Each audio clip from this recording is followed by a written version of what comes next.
Then the outlook.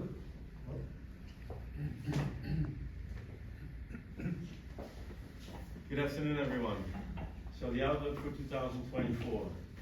Well, we don't have a crystal ball, but we're gonna share some views in our industry, which hopefully helps you also in this event, the Intermodal Europe, on the sales side. To talk with the customers, explain them what we see, and also get this interaction going. We want to get a lot of information in the upcoming week. We want to know what the customers think, what the suppliers think, and really get those insights in. So that's also the mission for you guys this week. Really gather information from all the clients that you see, collect them and share them within the group. Share them with the board so we can all collectively create that vision in our business plan in the future. What are the threats? What are the opportunities? The opportunities is what we like to explore this week. But the outlook for 2024, like Stijn already said, we are in a kind of a rough water in the shipping industry, which all has to do with global trade. Shipping industry is supporting global trade. Global trade is down. That's what we see with China being down, one of the leading manufacturing countries in the world, which a lot of container trades rely on. It's the major trade. We see this. And the outlook is actually quite pessimistic on that, because there's a huge oversupply coming on capacity in the trade. In the pandemic times, everyone was ordering new vessels. The sky is the limit. Now they're coming, and we don't need them. So what to do? What does that say? New capacity requires more containers, which is good for a container supplier. Also good for lease opportunities. But also it creates a lot of confusion in the market, because there is supply coming which is not needed. So how is the market going to deal with that? Well, for sure we see that a lot of containers still need to be retired from the fleet of all the carriers, and that means both from their own fleet. What we see with Hapag-Lloyd and MSC are two main suppliers, but also on the leasing side. So on the leasing side, the major players, Triton International, Textainer, Beacon, they will get a lot of lease containers back of hired. And traditionally, all in the same locations. This is how the lease deals have been set up many years ago. There's a trend coming in the industry to try to change those off-hire locations, but it's still very much focused on key areas like North Europe, which is already congested today, like Asia, like China, which is already congested today. So the congestion gets more and gets bigger, which is creating more problems, which are creating, again, stress in the supply chain. And stress in the supply chain means that in the major locations, too much supply will come, and it will have continuous pressure on price, which is, even there are some sweet spots locations, but if pressure on price will be in the global locations, it will have the snowball effect everywhere. That's how the market works. Opportunities of supply are always there, but we have to be on top of the game. We also see that we were doing very well with Hapag-Lloyd, but now in EMEA they have to focus on empty repo back in China, because Hapag-Lloyd did confirm some big new tenders and they need the equipment there as well. What we also see is what Stijn already mentioned, is that the freight rates are down. One of the key elements to control freight rates is to withdraw capacity from the market. When you withdraw capacity, you also withdraw the capacity to send back your empty containers to the demanding area. So you get this whole flow of logistics which is not working anymore, which continuously set pressure, and you need to be on top of the game to see that coming. We need data. We'll talk about that later. We need to see the data. We need to see the surplus and deficit areas. We should collect those data, and we should also request that from our business network. What is going on in all the locations? I think that's the mission for next year, to get more data in, not only data that we can purchase, but also data from our tremendous business network that we have. being Carlo. So what we need from you is a full focus. We cannot be on an autopilot anymore. We have to work twice as hard to get the same result. We need to have full focus on data, on what's going on, from the supplier side, from the customer side. We need to forecast and we need to bring it together in our supply chain vision. We need to take ownership. It's one of our core values. I think we can excel in that, but we need to do it more than ever. And we need to have actions. So starting this week, we need to have actions commercially, doing things differently than we have done before. Cannot just rely on the customers we have, which are great customers. They pay in time, they keep on ordering, but we need to do more in order to achieve 120,000 containers in the future. We need to expand the portfolio and we need to take action. Our Carlo focus in 2024, it's rebooting MSC. MSC is a very long relationship, a very successful one, but it's a little bit under pressure this year. We had in mind building 2 core suppliers, which we did successfully with MSC and Hapag-Lloyd. We always thought that would be the order, MSC, Hapag-Lloyd. During the year, it became Hapag-Lloyd and MSC. And we see this around 60-40 right now in terms of percentages. Our goal was to have it the other way around.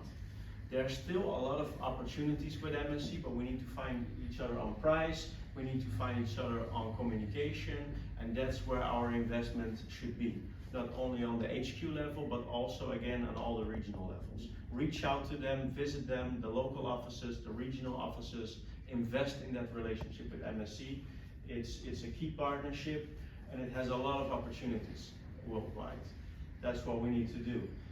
With Hapag-Lloyd, we are on a very good track, investing in those relationships. They are paying off, and together with these 2 core suppliers, I'm positive we can reach 125,000 containers, just with them.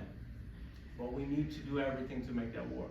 And it's going to be our bread and butter next year, but we cannot just rely on those 2. We need to invest more, and that's also a mission for this week. We need to be in touch with all the suppliers, on the carrier side, but also again on the leasing side, to make sure we have sufficient supply confirmed to reach our goals.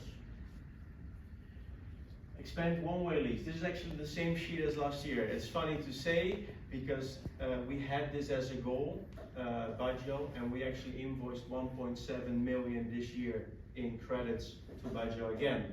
So very successful. Baggio is again the example how it should be. We need more Baggios. So that's also the mission for this week. We need to have key partners in cabotage, in project cargo that can help us to make more money.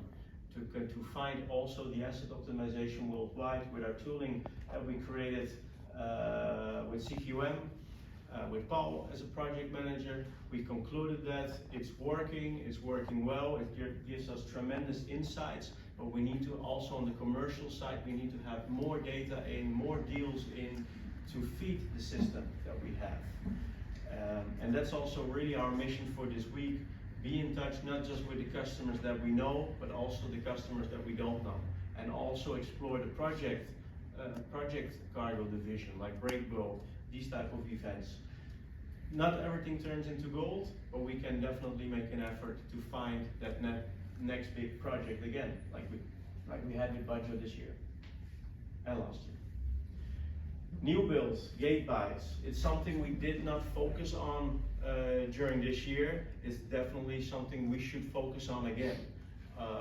We should focus on the procurement side. We did have good investments this year with Cherry and a whole team that visited China earlier this year. Reinforced the relationship with the factories, which is the first step. But we need to also check again with all the customers on their needs for new builds and invest in cabotage, in the cabotage team for both new and used. That's what we will do in 2024 and actually starting in Q4. We're gonna make these investments in terms of resources and also focus. Enable further growth of EVL. 15,000 containers in 2024. Evian has been a great strategic partner for us, primarily in North America. They have been growing, not on the speed as we hoped for, but definitely they grew a lot, and they are the second customer of us in North America.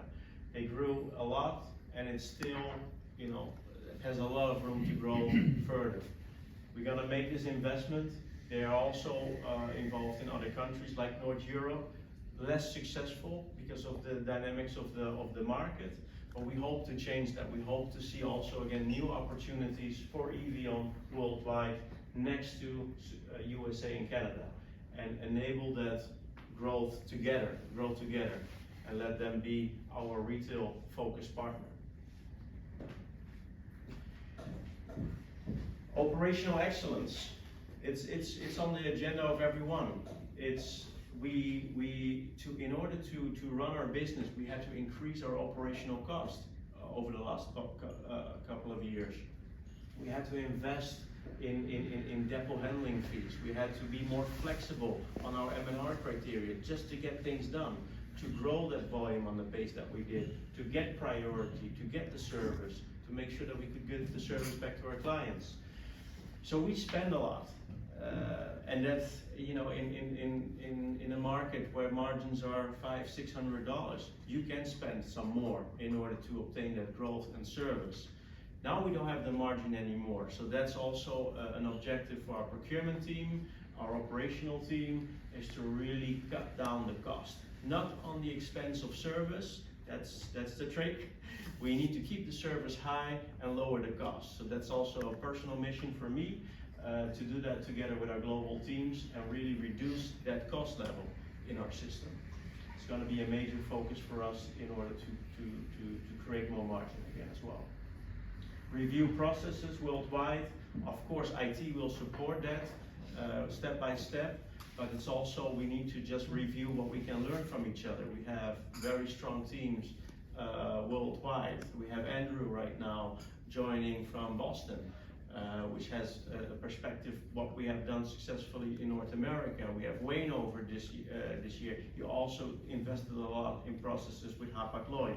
Let's share those processes, and we have a very experienced team in Rotterdam with Leo, Renee, and many others that can find a synergy on what's working best. How can we optimize globally, and also with our partners from Germany, from Sweden, and from Czech Republic.